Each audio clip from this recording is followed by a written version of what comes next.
Hello and welcome all of you in economic study. Today we are going to discuss the topic of international monetary funds and functions यानी अंतर्राष्ट्रीय मुद्रा कोष उसके कार्यों के बारे में आज आप डिस्कस करेंगे।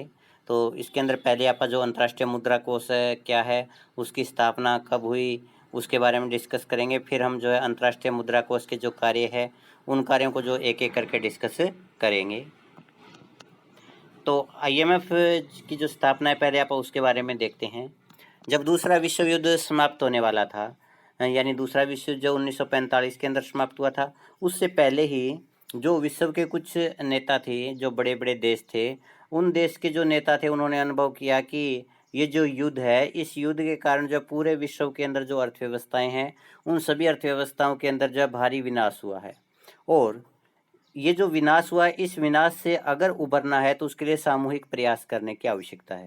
यानी अकेला देश जो है वो अपने आप को इस जो विनाश की स्थिति है उससे बाहर नहीं निकाल सकता। तो इसके लिए आपस में जो कोऑपरेशन की आवश्यकता है, तो उससे एक तो जो ये विकास की यात्रा जो जो दोबारा शुरू होगी उसमें आसानी रहेगी, और दूसरा अगर आपस में मिलजुल करके आगे बढ़ते हैं सभी देश, तो उससे इस बात की संभावना रहती है कि भी युद्ध नहीं होगा। तो इसलिए आपस में जो विचार विमर्श करने के लिए अमेरिका के ब्रेटन वुड्स के अंदर जुलाई 1944 के अंदर 44 देशों के प्रतिनिधियों ने एक बैठक की आयोजन किया, और उस बैठक के आयोजन के अंतर्गत जो विचार विमर्श हुआ, उस विचार विमर्श के परिणाम स्वरूप विश्व की जो अर्थव्यवस्थाएं थी, उन अर्थव्यवस्थाओं के डेवलपमेंट के लिए दो संस्थाओं की स्थापना की गई। पहला आईएमएफ इंटरनेशनल मॉनेटरी फंड जो कि 1945 के अंदर बना, और दूसरा जो आईबीआरडी यानी international bank for reconstruction and development, जिसको आप वर्ल्ड बैंक भी कहते हैं। तो इन दोनों की स्थापना की गई। तो आईएमएफ की जो स्थापना थी वो 27 दिसंबर 1945 को हुई, लेकिन इसने अपना कार्य जो है वो 1 मार्च 1947 को शुरू किया। आईएमएफ की जो स्थापना है, उस स्थापना के पीछे जो मुख्य विचार था वो एचडी वाइट और जेम केन्ज का था। तो केन्ज और वाइट की जो विचारधारा थी, उस उन्होंने बताया था कि भी किस प्रकार से जो विश्व की अर्थव्यवस्था है, उन अर्थव्यवस्थाओं को उभारने के लिए एक ऐसी संस्था की आवश्यकता है जो सभी देशों के बीच में जो कोऑपरेशन को कायम करे, और साथ में उन देशों की जो है अपने आप उस जो विनाश की परिस्थितियाँ थी उससे बाहर निकलने में मदद करे। तो शुरू के अंदर जो आईएमएफ की स्थापना की गई तो उसके अंदर 29 देश शामिल हुए थे। 29 देशों ने मिलकर के इसकी स्थापना की थी। लेकिन वर्तमान में जो है 190 सदस्य देश है जो कि आईएमएफ के सदस्य हैं। और आईएमएफ की जो खुद की मुद्रा है वो एचडीआर है, और आईएमएफ का मुख्यालय जो वॉशिंगटन डीसी यानी अमेरिका के अंदर है। और क्रिस्टेलिना जो जॉर्जिवा है वो जो इसके मैनेजिंग डायरेक्टर हैं, और गीता गोपीनाथ जो कि भारतीय मूल की अमेरिकन इकोनॉमिस्ट है, वो जो इसकी जो प्रमुख इकोनॉमिस्ट यानी प्रमुख जो अर्थशास्त्री है वो गीता गोपीनाथ है। तो जो आईएमएफ की स्थापना की गई थी, तो आईएमएफ की स्थापना के पीछे बहुत सारे उद्देश्य थे, और उन उद्देश्यों को प्राप्त करने के लिए आईएमएफ को अनेक प्रकार के कार्य करने पड़ते हैं।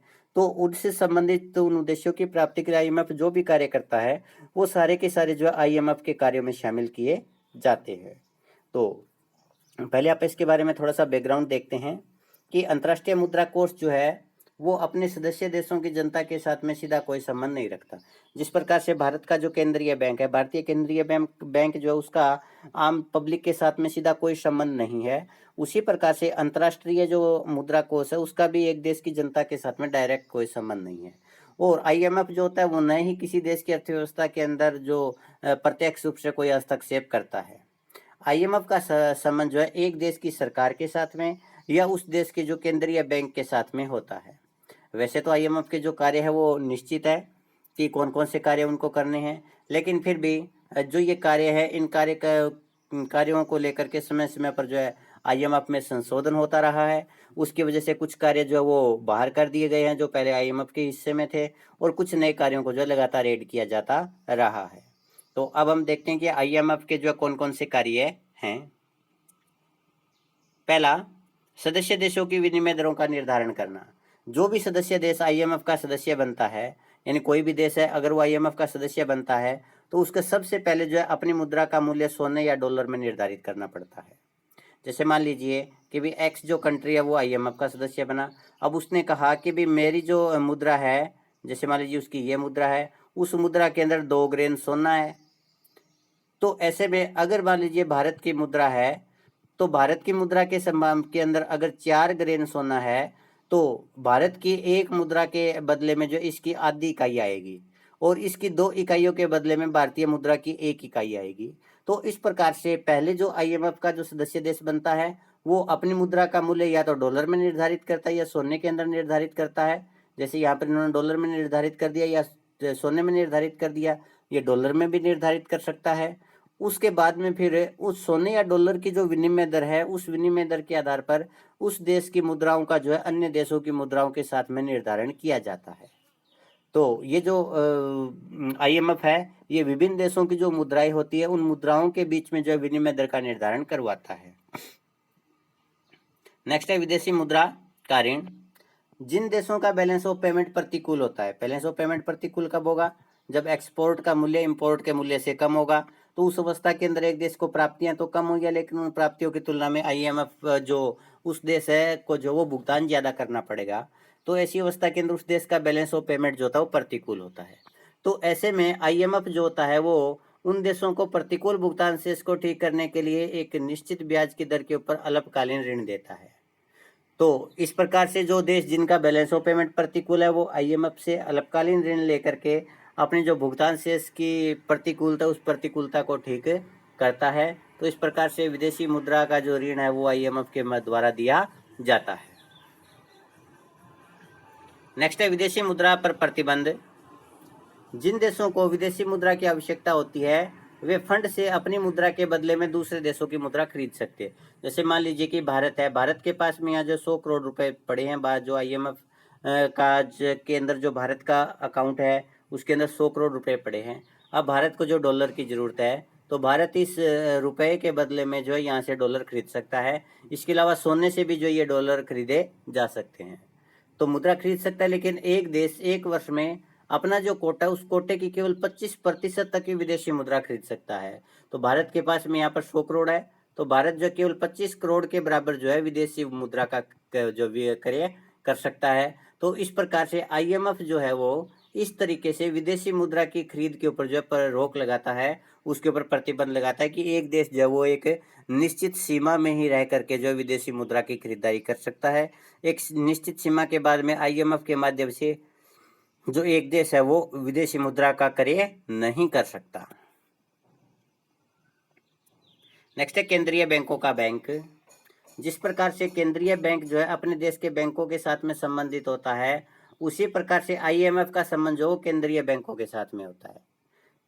केंद्रीय बैंक देश के बैंकों का बैंक होता है, आईएमएफ जो विश्व के बैंकों का बैंक है, यानी विश्व के बैंक जो केंद्रीय बैंक है उन बैंकों का बैंक है। तो केंद्रीय बैंक और जो व्यापारिक बैंक होती है उनके बीच में क्या संबंध होता है? व्यापारिक बैंक जब कभी भी आवश्यकता होती है तो केंद्रीय बैंक से जो ऋण ले सकते हैं। इसी प्रकार से अगर केंद्रीय बैंकों को भी ऋण की आवश्यकता है तो वे आईएमएफ से जो ऋण प्राप्त कर सकते हैं। इसी प्रकार से जो व्यापारिक बैंक होते हैं उनको अपनी राशि का एक निश्चित भाग जो होता है वो केंद्रीय बैंक के पास में रखना पड़ता है, और ये जो केंद्रीय बैंक होते हैं इनको भी अपने पास में जो नगद कोष है उस नगद कोष का एक निश्चित अनुपात जो होता है वो इंटरनेशनल मॉनेटरी फंड के पास में रखना पड़ता है। और इस प्रकार से हम ये देखते हैं कि केंद्रीय ये जो आईएमएफ है ये केंद्रीय बैंकों का बैंक है, और एक देश के अंदर जिस प्रकार से एक देश के केंद्रीय बैंक का ग्राहकों के साथ में या दूसरे जो बैंक होते हैं उनके साथ में संबंध होता है, वही आईएमएफ का एक देश के केंद्रीय बैंक के साथ में संबंध पाया जाता है। इसके बाद तकनीकी सहायता। आईएमएफ अपने सदस्य देशों को साख नियंत्रण कि किस प्रकार से एक के अंदर जो बढ़ती हुई कीमतें रोकी जा सकती है, उसके लिए किस प्रकार की मॉनेटरी पॉलिसी अपनानी चाहिए, किस प्रकार की फिस्कल पॉलिसी अपनानी चाहिए, किस प्रकार से जो आयात निर्यात को मैनेज करना चाहिए, किस प्रकार से प्रोडक्शन को बढ़ाना चाहिए। तो इसके संबंध में जो है ये विशेषज्ञों की राय उपलब्ध करवाता है और इसके बारे में तकनीकी सहायता देता है। इसी प्रकार से एक देश के अंदर नीतियों का निर्धारण किया जा रहा है, जैसे रोजगार को कैसे बढ़ाया जाए, गरीबी को किस प्रकार से दूर किया जाए, बच्चों को कुपोषण से किस प्रकार से छुटकारा दिलाया जाए। ये जो नीति निर्धारण होता है, नीति निर्धारण के अंदर भी केंद्रीय ये जो आईएमएफ है ये जो है एक देश की सरकार की मदद करता है। इसी प्रकार से ये जो आईएमएफ है ये केंद्रीय बैंक और अन्य जो संस्थाएं होती है उन संस्थाओं को भी अनेक प्रकार की तकनीकी मदद जो है वो उपलब्ध करवाता है। तो इस प्रकार से हम कह सकते हैं कि IMF जो है वो एक सलाहकारी संस्था होने के साथ साथ में विशेषज्ञों की सेवाएं उपलब्ध करवाने संस्था का भी कार्य करती है। इसके बाद है प्रशिक्षण। IMF अपने सदस्य देशों के लिए प्रशिक्षण की व्यवस्था भी करता है। ये केंद्रीय बैंक के जो अधिकारी होते हैं, केंद्रीय बैंक के जो कर्मचारी होते हैं, उनके लिए प्रशिक्षण की व्यवस्था करता है। टाइम टू टाइम प्रशिक्षण के जो कैंप लगाता है। जिस भी देश के अंदर कैंप होता है उस देश के अंदर जो है विभिन्न देशों के प्रतिनिधि जो होते हैं भाग लेते हैं और वहाँ पर जो प्रशिक्षण प्राप्त करते हैं। इसी प्रकार से एक देश के अंदर अन्य जो वित्तीय संस्थाएं होती है, जैसे भारत के अंदर LIC है या अन्य कोई वित्तीय संस्था है, उन वित्तीय संस्थाओं के लिए भी प्रशिक्षण की व्यवस्था जो है IMF के द्वारा की जाती है। तो IMF जो है अनेक प्रकार के जो प्रशिक्षण कार्यक्रम चलाता है और प्रशिक्षण कार्यक्रम को बढ़ावा देने के लिए और इसमें जो विशेषज्ञता हासिल करने के लिए 1975 के अंदर एक प्रशिक्षण केंद्र की स्थापना जो है IMF के द्वारा की गई। और अब IMF जो है इस प्रशिक्षण के जो केंद्र है उसके माध्यम से भी जो है अनेक प्रकार के जो व्यक्ति हैं उन व्यक्तियों को जो है आवश्यकता अनुसार जो प्रशिक्षण देने की व्यवस्था करता है। इसके बाद है संकटकालीन सुविधाएं। वैसे तो IMF की जो स्थापना थी वो व्यापार को बढ़ाने के लिए उस पर से जो प्रतिबंध हटाने के उद्देश्य से की गई थी। यानी IMF नहीं चाहता कि भी कोई भी देश जो है विदेशी व्यापार के ऊपर प्रतिबंध लगाए, किंतु यदि कोई देश आर्थिक संकट में है और एक देश के अंदर जो भुगतान शेष है उस भुगतान शेष के अंदर लगातार घाटा बना हुआ है, तो ऐसे देश को उस घाटे से निपटने के लिए IMF से परमिशन लेकर के विनिमय नियंत्रण और जो प्रतिबंध है उनको लगाने का अधिकार मिल जाता है।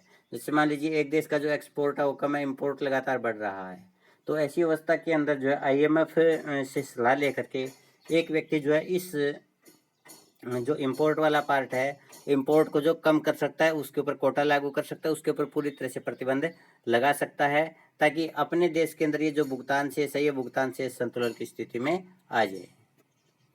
लेकिन जब ये देश संकट से उबर जाते हैं, यानी पहले बैलेंस ऑफ पेमेंट जो था प्रतिकूल था, उसके बाद बैलेंस ऑफ पेमेंट जो वो संतुलन में आ जाता है या अनुकूल आ जाता है, तो उसके बाद से ये जो प्रतिबंध एक देश ने लगाए थे व्यापार के ऊपर, व्यापार के मामले में रुकावट पैदा की थी, उस सब चीज को जो समाप्त करवाने का प्रयास जो IMF के द्वारा किया जाता है कि IMF जो जल्दी से जल्दी जो है इन प्रतिबंधों को हटाने की कोशिश करता है। इसके बाद है अल्पकालीन ऋण संस्था। IMF अपने सदस्य देशों के बैलेंस ऑफ पेमेंट में अस्थायी घाटे को दूर करने के लिए अल्पकालीन ऋण देता है। अस्थायी घाटा अल्पकालीन घाटा होता है जो किसी भी प्रकार से अर्थव्यवस्था के अंदर जो परिवर्तन होते हैं, जैसे अचानक जो वो फसल नष्ट हो गई, उसके कारण देश के अंदर प्रोडक्शन कम हो गया, तो उसकी वजह से एक देश को आयात ज़्यादा करना पड़ेगा खाद्यान्नों का, तो उस अवस्था के अंदर जो अधिक आयात किया जाता है उस आयात का भुगतान जो है वो IMF से लोन लेकर के किया जा सकता है। और ये जो IMF की जो दूसरी जो रक्षा पंक्ति है, अब दो प्रकार की रक्षा पंक्ति कौन सी होती है वो देखते हैं कि इसमें एक तो सदस्य देश जो है अपने लिए खुद मुद्रा का भंडार बनाता है कि वो जो है अपने हिसाब से जो विदेशी मुद्रा जो है उस भंडार के अंदर जमा करता रहता है। तो जब एक देश जो आयात करता है तो पहले जो इस भंडार में से जो एक देश द्वारा भुगतान किया जाएगा, लेकिन आइए ये जो फंड था इस फंड का प्रयोग करने के बावजूद भी अगर एक देश को और अधिक भुगतान करना पड़ता है तो उसके लिए जो है वो IMF से जो वो लोन ले सकता है। IMF से जो अल्पकालीन ऋण लेकर के जो है अपने लिए जो भुगतान था उस भुगतान की पेमेंट जो वो की जा सकती है। तो इस प्रकार से IMF जो अल्पकालीन ऋण देने वाली एक संस्था भी है। आगे IMF सदस्य देशों के अस्थायी बैलेंस ऑफ पेमेंट को सुधारने की एक व्यवस्था भी उपलब्ध करवाता है। परिवर्तनशील विनिमय दर प्रणाली के अंतर्गत, परिवर्तनशील विनिमय दर प्रणाली क्या होती है? जब एक देश की विनिमय प्रणाली जो होती है वो विदेशी मुद्रा की मांग और पूर्ति के द्वारा निर्धारित होती है। जहाँ पर मांग और पूर्ति बराबर होंगे वहाँ पर जो विनिमय दर में परिवर्तन आ जाता है। तो ऐसी अवस्था के अंदर अगर एक देश के अंदर घाटा है तो उस घाटे से निपटने के लिए IMF से अनुमति लेकर के एक देश जो है अपनी विनिमय दर के अंदर एक सीमा तक जो परिवर्तन कर सकता है, यानी अपनी जो विनिमय दर है उसको कम कर सकता है। जब एक देश की विनिमय दर कम होती है तो उस देश के अंदर जो है विदेशों से आने वाला आयात जो वो कम होता है और साथ ही निर्यात के अंदर वृद्धि होती है। तो जब आयात कम होता है और निर्यात में वृद्धि होती है तो एक्सपोर्ट और इंपोर्ट के बीच में ये जो गैप था वो गैप जो है वो समाप्त हो जाता है। यानी इंपोर्ट एक तरफ कम हुआ, दूसरी तरफ एक्सपोर्ट में वृद्धि हुई, उसके कारण जो है एक देश का जो भुगतान शेष है वो संतुलन में आ जाता है। इसके बाद है प्रकाशन। IMF समय समय पर अनेक प्रकार की मैगजीन और पत्र पत्रिकाओं का प्रकाशन करता रहता है। तो ये जो पत्र पत्रिकाएं होती है, ये जो मैगजीन होती है, इन मैगजीन्स के अंदर IMF जो होता है विभिन्न देशों के जो व्यापार की स्थिति है उसके बारे में आंकड़े जो है वो प्रस्तुत करता है। एक देश की आयात निर्यात की स्थिति क्या है, एक देश की जो आर्थिक स्थिति है उसके अंदर जो वो क्या कंडीशन है, एक देश की आर्थिक स्थिति मजबूत हो रही है या एक देश की जो आर्थिक स्थिति है वो कमजोर हो रही है। तो इस प्रकार से विभिन्न प्रकार के जो आंकड़े होते हैं, विभिन्न प्रकार के तथ्य होते हैं, उन तथ्यों से संबंधित जो सूचनाएं हैं वो IMF के द्वारा विभिन्न प्रकार के उसके जो प्रकाशन होते हैं उन प्रकाशन के अंदर जो वो प्रकाशित करवाता रहता है। और जब इस प्रकार की सूचनाएं पब्लिक डोमेन में होती है, लोगों के पास में उपलब्ध होती है, तो उसके कारण दूसरे देशों की सरकारों को भी लाभ मिलता है और जो निवेशक होते हैं निवेशकों को भी जो निवेश करने के बारे में जो है सही जानकारी मिल जाती है कि उन्हें किस देश के अंदर निवेश करना चाहिए, किस देश के अंदर जो निवेश से जोखिम जो है वो कम है, वहीं पर जो एक निवेशक निवेश करेगा। तो इस प्रकार से जिन देशों की आर्थिक स्थिति लगातार मजबूत होती जा रही है, एक निवेशक का प्रयास होता है कि वो अपना इन्वेस्टमेंट जो उसी अर्थव्यवस्था के अंदर करे। आगे अंतर्राष्ट्रीय स्तर पर विचार विमर्श प्रणाली। IMF जो होता है अपने सदस्य देशों के साथ में मिलकर के समय समय पर अनेक प्रकार के सम्मेलनों का या जो संगोष्ठियां हैं, विचार गोष्ठियां, उनका जो आयोजन करता रहता है। अब जब कोई सम्मेलन होता है, किसी प्रकार का कोई आयोजन किया जाता है, तो उसके अंदर विभिन्न देशों के जो प्रतिनिधि होते हैं, जो नेता होते हैं, वो आपस में एक दूसरे से मिलते हैं और अपने अपने अनुभव साझा करते हैं। इसके अलावा विश्व की जो कुछ साझी समस्याएं हैं, जैसे बढ़ता हुआ प्रदूषण है, कुपोषण है या अन्य प्रकार की जो समस्याएं होती है, उन समस्याओं के ऊपर विचार विमर्श करते हैं। और जब इस प्रकार से समस्याओं के ऊपर विचार विमर्श किया जाता है तो उस विचार विमर्श के परिणाम स्वरूप कोई ना कोई समाधान उन समस्याओं का अवश्य निकलता है। तो इस प्रकार से IMF जो है वो अंतर्राष्ट्रीय स्तर के ऊपर जो है विभिन्न देशों के में आपस में विचार विमर्श के लिए एक मंच का जो वो व्यवस्था करता है, एक मंच जो है वो उपलब्ध करवाता है और उसी मंच से जो विभिन्न प्रकार की जो अंतर्राष्ट्रीय समस्याएं हैं उन समस्याओं का समाधान किया जाता है। आगे मुद्रा स्थायित्व को प्रोत्साहन। IMF का कार्य विभिन्न देशों की जो मुद्राएं हैं उन मुद्राओं के जो विनिमय दर है उस विनिमय दर के अंदर इस प्रकार से समायोजन करना है, एडजस्टमेंट करना है ताकि विनिमय दरों के अंदर स्थायित्व लाने में मदद मिले। यानी शुरुआत के अंदर जो विनिमय दर का निर्धारण किया जाता है तो विनिमय दर इस प्रकार से निर्धारित होनी चाहिए ताकि बार बार जो है विभिन्न देशों की जो विनिमय दर है उनमें आपस में परिवर्तन करने की आवश्यकता ना पड़े। तो इस प्रकार से IMF का जो मुख्य कार्य है वो है कि जो विनिमय दर है, विनिमय दरों के अंदर स्थिरता लेकर के आना। आगे निरीक्षण कार्य। जब IMF अपने सदस्य देशों को बैलेंस ऑफ पेमेंट को सुधारने के लिए ऋण देता है तो उसके साथ में IMF जो होता है वो कंडीशन लगाता है कि आप जो ये लोन ले रहे हो, आप उस लोन से जो ये उत्पादक कार्य करोगे और उस उत्पादक कार्य के परिणाम स्वरूप जो आय प्राप्त होगी उस आय में से जो है अल्पकालीन ऋण का भुगतान किया जा सकता है। तो इस प्रकार के जो एग्रीमेंट होते हैं वो एक देश के अंदर लागू किए जा रहे हैं या नहीं किए जा रहे, IMF जो है उससे संबंधित समय समय के ऊपर जो निरीक्षण करता है और एक देश के अंदर किस प्रकार से आर्थिक नीतियों का निर्माण किया जा रहा है, कौन कौन सी आर्थिक नीतियां जो प्रचलन में है उनके बारे में भी जो है IMF अपने डेलीगेशन भेजता है और डेलीगेशन जो है वो विभिन्न देशों में जाकर के निरीक्षण का कार्य करते हैं। अब मूल्यांकन। अभी तक हमने जो ये टॉपिक किया है कि अंतर्राष्ट्रीय मुद्रा कोष क्या है, उसके कार्य क्या है, तो उससे संबंधित ये क्वेश्चन है जिनके आपको जवाब देने हैं। पहला है कि अंतर्राष्ट्रीय मुद्रा कोष क्या है। दूसरा, अंतर्राष्ट्रीय मुद्रा कोष के मुख्य कार्यों का वर्णन कीजिए। और एक क्वेश्चन और कर लीजिएगा, आपके अनुसार IMF के द्वारा और कौन से कार्य किए जाने चाहिए। और इसी के साथ अपना टॉपिक समाप्त होता है। धन्यवाद।